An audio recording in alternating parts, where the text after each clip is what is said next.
दोस्तों, अमेरिका की तरफ से सऊदी अरब को एक बड़ी धमकी दी गई है, जहां पे जो ईरान और अमेरिका की डील होने वाली है, जिसमें डोनाल्ड ट्रंप ने अनाउंसमेंट किया था कि अरब के 6 कंट्रियां इसमें हिस्सा लेंगी, इस डील के अंदर शामिल होंगी और इसमें अब्राहम अकॉर्ड का भी नाम शामिल किया गया था।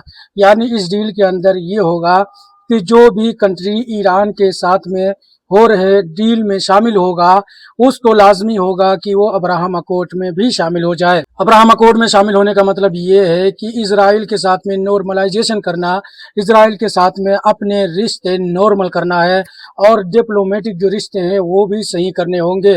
तो डोनाल्ड ट्रंप अमेरिका की सिटीजन के लिए काम नहीं कर रहा है, बल्कि इजराइल प्राइम मिनिस्टर के लिए काम कर रहा है, इजराइल के लिए ईरान से डील कर रहा है, धमकियां देके अरब देशों को भी इजराइल के पक्ष में झुकाना चाहता है। डोनाल्ड ट्रंप ने अपने इस ट्वीट में कहा था कि उन तमाम देशों को अब्राहम अकॉर्ड में शामिल होना मैंडेटरी होगा, यानी लाजमी होगा।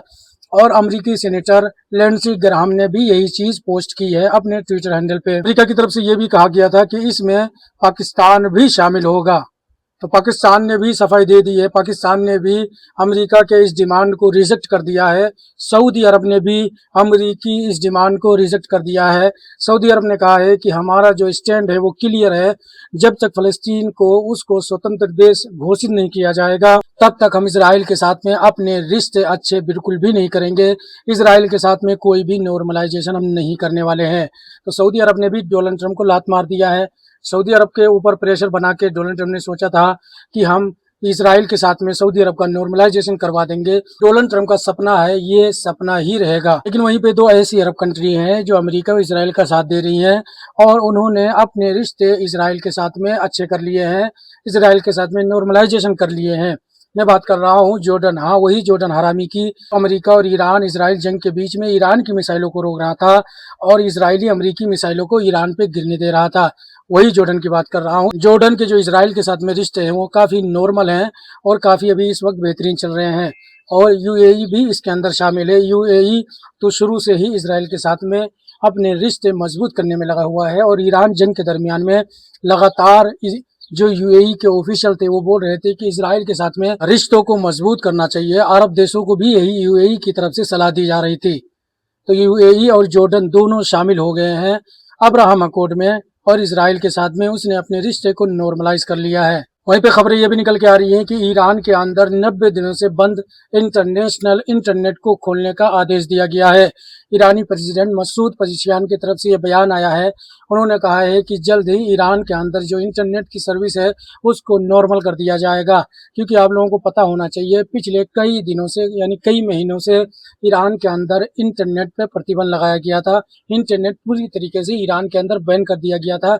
वजह एक ही थी कि ईरान के अंदर अमेरिकी और इजरायली एजेंट मौजूद थे और इंटरनेट का इस्तेमाल करके लोगों को भड़का रहे थे और जगह जगह पे प्रदर्शन कर रहे थे। तो इसीलिए ईरान की गवर्नमेंट ने इंटरनेट को बैन कर दिया था। लेकिन अभी राहत की बात यह है ईरानियों के लिए कि अभी इंटरनेट को दोबारा से खोलने की बात कही जा रही है ईरानी प्रेसिडेंट मसूद पेजिशकियान के द्वारा। वही मैं पिछली कई वीडियो में बताता आया हूं कि ईरान और अमेरिका की जंग कभी भी शुरू हो सकती है। तो अमेरिका ने ईरान के खर्ग आइलैंड पे और लवान आइलैंड पे भी हमला किया है, ड्रोन स्ट्राइक किया है। दोस्तों, ईरान के कई ऑयल टैंकरों को भी निशाना बनाया है। जो ईरान के स्पीड बोट हैं उस पे भी अमेरिका ने हमला किया है। ईरान ने भी जवाबी कार्रवाई करते हुए अमेरिकी MQ-9 जो $30 मिलियन का ड्रोन आता है अमेरिका का दोस्तों, उसको मार के गिरा दिया है। ईरान के नए एयर डिफेंस सिस्टम ने यह कमाल किया है दोस्तों। ईरान की IRGC ने अमेरिकी MQ-9 ड्रोन के मलबे को भी ईरानी IRGC ने जारी किया है, जो कि आपके स्क्रीन पे है। यानी अब ईरान और अमेरिका के बीच में जल्द ही आपको ताबड़तोड़ जंग देखने को मिल सकती है, क्योंकि जंग की शुरुआत अमेरिका ने किया है। ईरान की तरफ से कहा जा रहा है कि अमेरिका ने सीज फायर का वायलेशन किया है, सीज फायर को तोड़ा है। अब मीडिया में यह चर्चा हो रही है क्या यह सीज फायर पूरी तरीके से खत्म हो जाएगा या फिर से सीज फायर लागू कराया जाएगा। जो 60 दिन की सीज फायर आगे बढ़ाने की बातचीत सीज फायर बढ़ाने की बातचीत कही जा रही थी। एक तरफ अमेरिका ईरान से डील करना चाहता है, वहीं दूसरी तरफ दादागिरी दिखा रहा है, जबरदस्ती ईरान के शिप को निशाना बना रहा है, ईरान के आइलैंड पे हमला कर रहा है। और अमेरिकी हमलों में ये भी खबरें निकल के आ रही हैं कि ईरान के IRGC के 4 जो सोल्जर हैं वो मारे गए हैं। तो अमेरिका और ईरान के बीच में अभी हालत बहुत ज़्यादा ख़राब हो चुकी है। एक तरफ डिप्लोमेसी का इस्तेमाल भी किया जा रहा है, वहीं दूसरी तरफ अमेरिका इस तरीके से वायलेशन कर रहा है सीज़ फायर का। बाकी आप लोग क्या कहना चाहेंगे इन तमाम अंतर्राष्ट्रीय खबरों के बारे में, कमेंट में ज़रूर बताएं। इस वीडियो को शेयर करें, चैनल को सब्सक्राइब, पेज को फॉलो नहीं किया है तो आप लोग ऐसी ही खबरों को देखने के लिए इस चैनल को सब्सक्राइब ज़रूर करें और पेज को फॉलो करना भी ना भूलें।